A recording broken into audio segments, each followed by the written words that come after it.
joining us, and let us dive right in with President Trump, the bachelor in paradise of American presidents. And unfortunately, we have to start with the fact that on Thursday, the president sent a series of disgusting tweets about Morning Joe's Mika Brzezinski, tweets that were absolutely indefensible. And yet, White House Press Secretary Sarah Huckabee Sanders, the least amusing cast member in a direct-to-DVD faith-based romantic comedy, gave it her very best shot.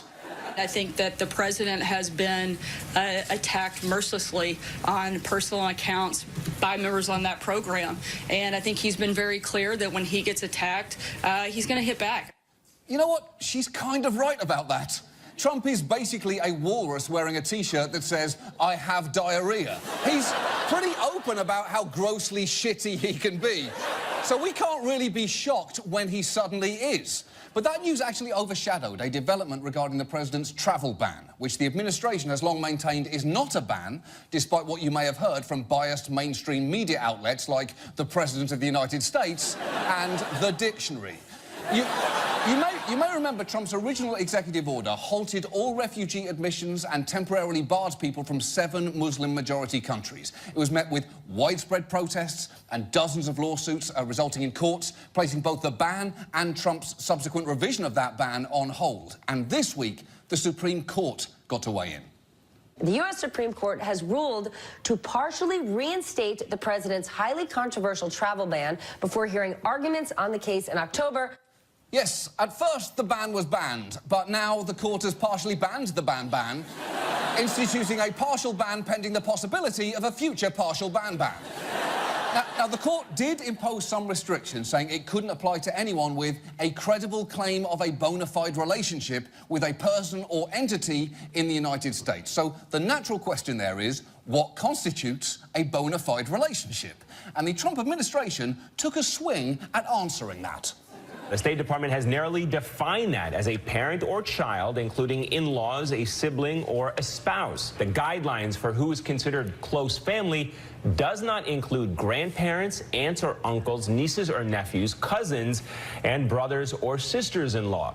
Whoa, whoa, whoa. Grandparents aren't close family? Good luck telling them that.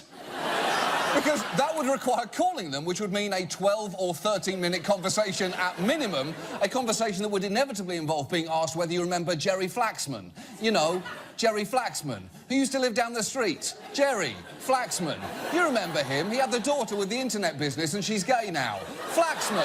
What was her name? Jamie? Either Jamie or Amanda. Right. Samantha Flaxman. Anyway, her father is Jerry Flaxman and, well, he's dead now.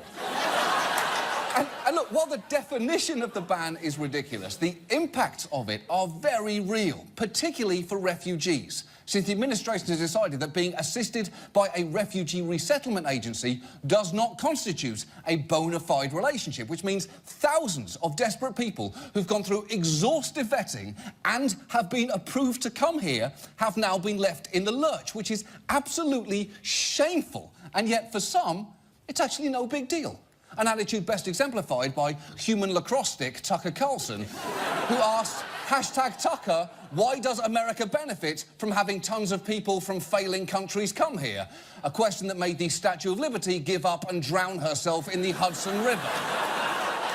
And if I may just point out, Tux, just because a nation is failing doesn't mean it can't produce some amazing people, just as, and I think we all know who Exhibit A for this is, a successful nation can produce some truly failed human beings. #Tucker. And look, this ban is cruel, it's unnecessary, and it undermines our standing in the world. So you would think the president would at least be justifying its existence. Instead, he keeps derailing the conversation with his barrage of bullshit. And there is simply no better example of this than the fact that just this morning, ABC's This Week had a Homeland Security advisor on to discuss the ban, but they never got around to it because they had to address yet another unhinged tweet. And just watch the guy's face as he realises what he's about to have to talk about. I want to get to security questions and security concerns, but we've just had the president tweet a GIF that I want...